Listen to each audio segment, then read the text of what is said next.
সেই কামৰ ক্ষেত্ৰত যথেষ্ট তেওঁলোকৰ অভাৱবোৰ আছে। ইতিমধ্যে বহুতে অভিযোগ দাঙি ধৰিছে যে ক্ষতিপূৰণৰ পোৱা ক্ষেত্ৰত বহুতে তেওঁলোকে পোৱা নাই।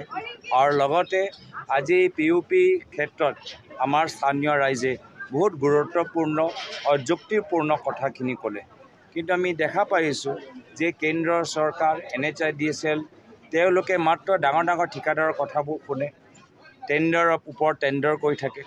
ইতিমধ্যে 4বাৰ তেওঁলোকে কল কৰিছে, কিন্তু যিদৰে কামখিনি হ'ব লাগে কামখিনি হোৱা নাই।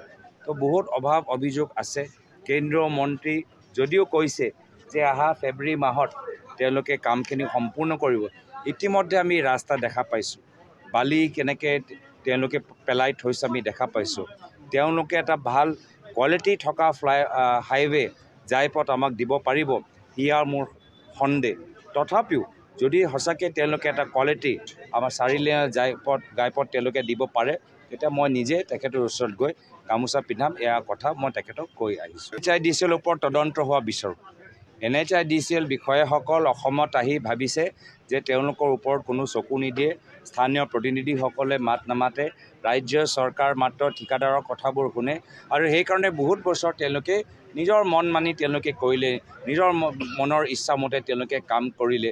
আৰু সেইকাৰণে যথেষ্ট গাফিলতি আছে। এতিয়া পৰিৱেশটো সলনি হ'ল। এতিয়া মই নিজে আহিছোঁ, এতিয়া নিজে মই চকু দিম। ইয়াৰ পূৰ্বে যেতিয়া মই কলিয়াবৰৰ সাংসদ আছিলোঁ, সেই সময়তো মই তিয়ক শিৱসাগৰ কথাও উত্থাপন কৰিছিলোঁ। কিন্তু এতিয়া মই নিজে মিটিঙত থাকি বিভিন্ন আমাৰ ৰেকৰ্ডবোৰ তথ্যবোৰ ওলাবলৈ মই এটা সুবিধা মোৰ ওচৰত আছে।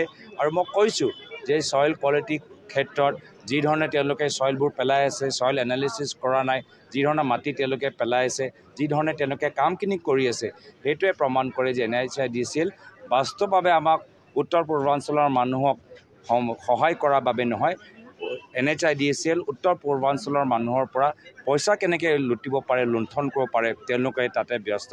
আৰু সেইটোৱে মই সুধিবলৈ বিচাৰিছোঁ আমাৰ নীতিন গাডকাৰী ডাঙৰীয়া, যে আপোনালোকে ঘাইপথৰ কামখিনি সম্পূৰ্ণ কৰা নাই, কিন্তু টোল লগাই দিছে। এতিয়া গুৱাহাটীৰ পৰা নগাঁও যাওঁতে ৰাস্তা বেয়া হৈছে, কিন্তু টোল লগাই দিছে। সোণাপুৰত টোল, ৰহাত টোল, ইয়াতো তেওঁলোকে টোল লগাবলৈ বিচাৰিছে। কামখিনি হোৱা নাই, কিন্তু পইচা তোলাত তেওঁলোকে উস্তাদ। একে আমাৰ অসমৰ মুখ্যমন্ত্ৰী একে, কামখিনি হোৱা নাই, বিদ্যুতীকৰণ কৰিব পৰা নাই, 24 ঘণ্টা লাইন দিব পৰা নাই, কিন্তু লাইনৰ বিল এতিয়া স্মাৰ্ট মিটাৰ যোগেদি বঢ়াই দিছে। তো এই ধৰণৰ অভিযোগ আমাৰ আমি ৰাইজে আমাৰ সন্মুখত দাঙি ধৰিছে। আৰু আমি ৰাইজৰ কণ্ঠ হৈ আমি চৰকাৰৰ বিৰুদ্ধে মাত মাতি যাম।